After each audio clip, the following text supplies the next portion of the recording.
Ram, dermatologist, Barbie Vitiligo super specialty clinic. So తెల్లపూత problem వచ్చిన వాళ్ళకి కొద్దిమంది చెప్తారు, సార్ మాకు దురదలు వస్తున్నాయి ఒళ్ళంతా, ఫస్ట్ దురదలు వచ్చాయి తర్వాత తెల్లపూత వచ్చిందని చెప్తారు.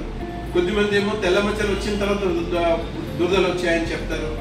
సో కొద్దిమంది మెడికేషన్ వాడుతున్నాము దానివల్ల దురదలు వచ్చాయని చెప్తారు.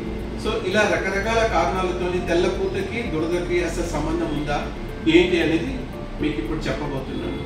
సో ఫస్ట్ ఎగ్జిమా కానీ ఫంగస్ ఇన్ఫెక్షన్ కానీ వచ్చి దాన్ని గోకడం వల్ల కూడా కొద్దిమందికి తెల్లపూత అనేది లోపల నుంచి బయటపడుతుంది.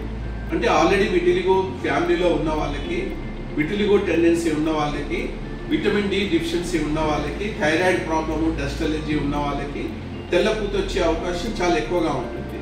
సో వాళ్ళలో ఈ దురద అనేది ఒక ప్రేరేపకంలా పనిచేసి తెల్ల మచ్చలు వచ్చే అవకాశం ఉంది.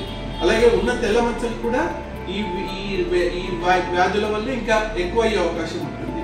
కాబట్టి ఎవరైతే ఫ్యామిలీ హిస్టరీ తెల్లపూత ఉందో, ఎవరికైతే ఈ డస్ట్ అలర్జీ కానీ, అస్తమా, థైరాయిడ్ ప్రాబ్లము ఉన్న వాళ్ళలో దురదలు వస్తే ఇమీడియట్గా దురద తగ్గే ట్రీట్మెంట్ తీసుకోండి.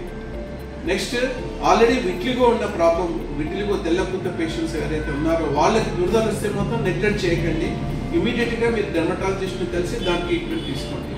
సో తెల్లపూతకి దురదకి ఈ రకంగా సంబంధం ఉంటుంది, నథింగ్ టు వరీ.